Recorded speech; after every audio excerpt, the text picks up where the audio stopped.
All right, let's see how this works out. It's the first time I'm going live for a bit, but I wanted to, give you guys some more content. I really haven't had a chance to give out as much content as I would like. And during these times, as folks are trying to figure out ways to reacclimate themselves back to society, assuming that you've done time. So maybe I'm getting ahead of myself. Let me introduce myself. My name is Lewis Conway Jr. I am formerly incarcerated. I did 8 years in prison. I did 12 years on parole. And a lot of the time I spent on parole was me trying to readjust myself to society, back into society. So I just wanted to stop through and talk about some of the things that I needed when I was going through my time on parole, and that was skills, shelter, and support, right? And some of those things you don't get in prison. Some of those things, you're gonna have to learn along the way. But some of those things we as a community and we as a society can contribute, right? We can help folks get shelter. We can help folks get support. And what I mean by support, sometimes it's as easy as a family member knowing that that individual isn't able to get a job the same way somebody else is. Not only that, depending on how much time they've done, they might not even be as aware that they need it now. They may not even understand how much Gmail has become integrated into our lives and into our professional interactions and the way we interface with each other. So skills, support, and shelter, I think, were the three things that I needed when I came home from prison. So as the series continues and as I begin to delve into reentry matters, I want to bring other people on to share their experience as well. And, if you're formerly incarcerated, drop a comment. Right? Tell me some of the struggles that you're having and some of the things that you've used to overcome your struggles.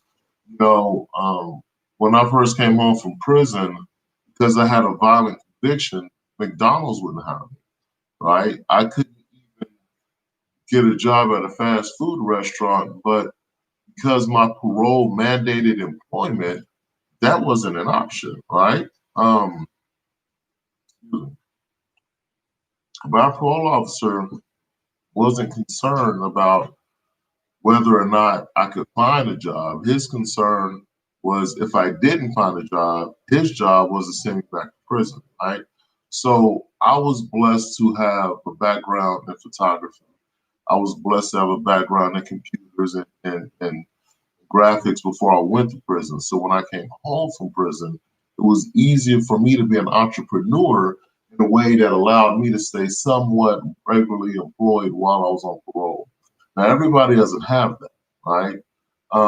But not only that, when I first came home, I was forced to live with my mother, who, when I was 18, I had moved out of her house. So at the age of 31, I'm back at home with my parents, right? So I needed someone to kind of help me navigate that space, right? And so hopefully that's what this space will be.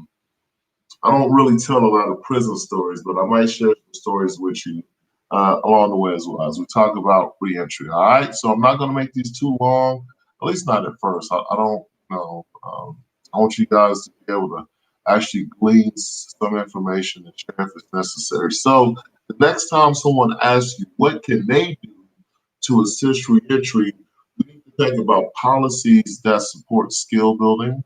We need to think about legislation that allows not just fair chance housing, but we need to be thinking about fair chance housing development.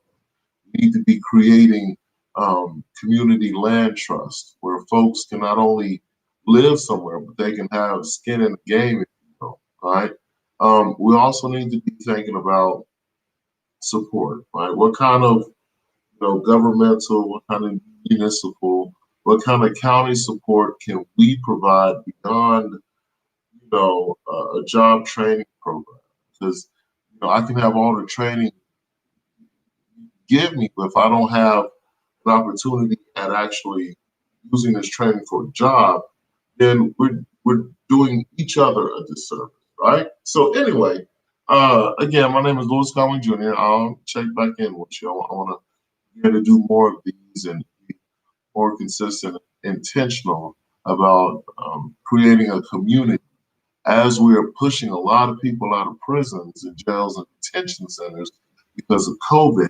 I think it's important for us to, think about what kind of communities are these people returning to? What kind of skills are they returning with? What are we doing to support them as well as shelter? All right, so there's my contact below. Talk to you guys later. Subscribe, like, and share.